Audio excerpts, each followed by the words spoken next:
The kettle had just begun to whistle when Georgie walked into the kitchen. Mary didn't turn. She knew that kind of silence. Heavy, deliberate, the kind you could slice into cubes and stack like cold butter. She reached for the kettle, poured water over the tea bag in her favorite mug, blue with tiny daisies, and turned to look at her son. "Morning," she said gently, stirring. Georgie didn't answer right away. He stood by the door, hands deep in his hoodie pockets, his fringe shadowing his eyes. Mary sipped her tea and set it down, her eyebrows knitting slowly. "You okay, love?" Georgie nodded, then shook his head, then nodded again. Mary sighed and pulled out a chair. "Sit down." He did, collapsing into the chair like he was 80 instead of 19. His leg jittered. His fingers picked at the fraying seam of his hoodie. She waited. Mary was good at waiting. She'd waited through tantrums, failed math exams, and that week he tried to dye his hair green and it turned out swamp moss gray. Finally, he blurted, "I got Mandy pregnant." The words sat in the air like a sudden gust of wind slamming a door shut. Mary blinked. "You what?" "I got Mandy pregnant." His voice cracked, not with sadness, more like disbelief that he was even saying it aloud. The kettle clicked off behind her, the room went too quiet, and Mary stared at him as if he'd just confessed to stealing the Queen's tiara. He rushed to fill the silence. "It wasn't planned, obviously. I mean, we were careful. Mostly. But, that one night, after Jess's party, we didn't, Mary raised a hand. "Spare me the mechanics, Georgie." "Right. Sorry." She took a deep breath and sat down across from him. Her face was unreadable. Not angry. Not exactly. Not yet. "How far along is she?" "About 2 months. She found out last week. Took her a few days to tell me. And now you're telling me." "Yeah." Mary looked into her tea like it might offer her advice.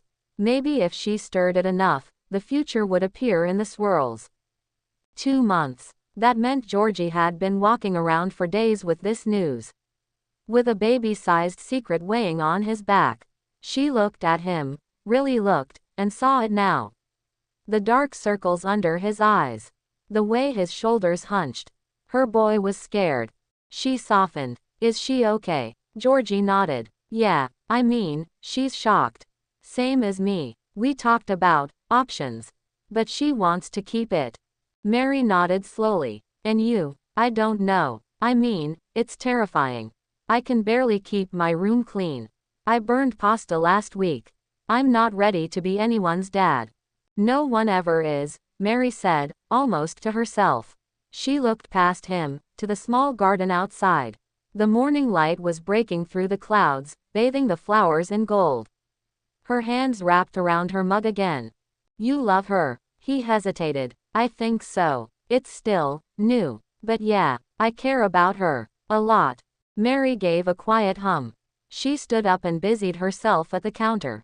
Toast popped. Butter scraped. The kettle clicked on again, filling the silence with routine. Normalcy. Georgie watched her like a man waiting for a verdict. She placed toast in front of him, buttered and cut just the way he liked. She sat down, eyes tired, voice calm. "Well," she said, "this isn't what I expected to deal with on a Wednesday." Georgie managed a breath of a laugh. "But we will deal with it," Mary continued. "All of us." He looked up sharply. "Wait, so you're not kicking me out or disowning me or—" "Oh, don't get ahead of yourself. I'm furious, Georgie." Her eyes flashed now. "Not because you made a mistake. Mistakes happen. But because you weren't more responsible. You knew what could happen." He looked down. "But I'm also proud of you, for telling me.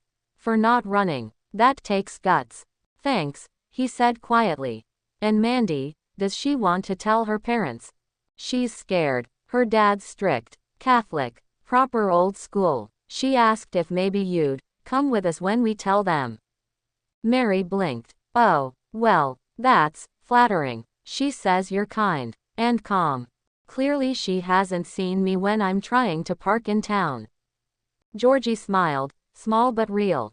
A bit of light cracked through the clouds on his face.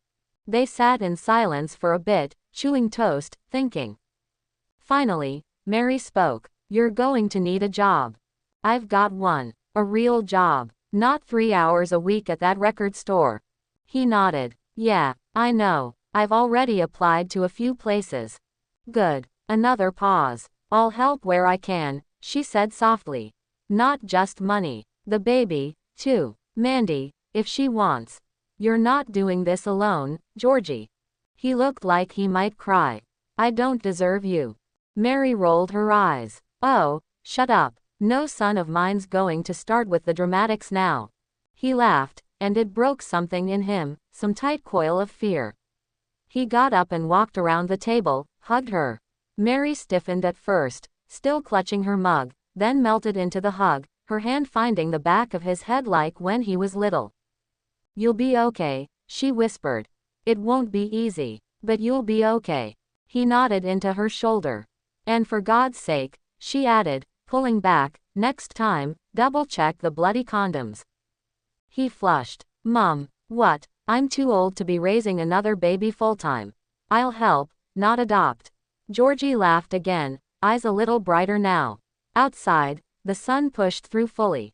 And inside, around the old kitchen table, a family, soon to be a bigger one, started figuring it out. Let me know if you'd like a version from Mandy's perspective, the scene with Mandy's parents, or a continuation of the story.